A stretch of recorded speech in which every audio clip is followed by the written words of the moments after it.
Kabang-abang ang mga eksena na magaganap sa abot kamay na pangarap. Kumakain sila Lyneth, Annalyn at Michael kasama ang pamilya nila sa hapagkainan. Natanong ni Lyneth si Annalyn kung bakit nasa Eastridge Hospital si RJ.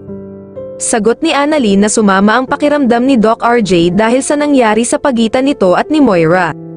Ininform din ni Annalyn si Lyneth na sumugod umano si Moira sa bahay nila Doc RJ kaya ang nangyari pinalayas niya si Moira sa bahay nila.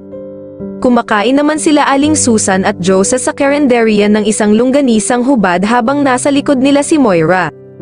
Tila may tinitignan si Moira sa mesa ni na Aling Susan, at ito ay ang pataka ni Aling Susan. Maya-maya ay kinuha ito ni Moira sabay carry pa ng takbo papalabas ng karinderya. Kaya sumigaw sila Aling Susan ng snatcher. Tinawagan naman ni RJ si Zoe at tinatanong kung nasaan ito. Tugon ni Zoe ay hinahanap nito ang mommy Moira niya dahil nawawala ito. Sagot ni RJ hayaan na ni Zoe ang mommy niya at kaya na nito ang sarili niya. Patuloy na tumatakbo si Moira sa kalsada, nang bigla itong nahulog sa isang butas sa kalsada.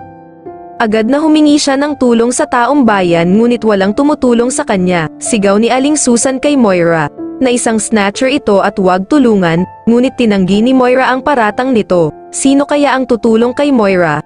Abangan ang mga susunod na kaganapan sa abot kamay na pangarap. Kung nagustuhan niyo po ang aking munting video, please like, comment and subscribe. Thank you for watching Camille VMB Official.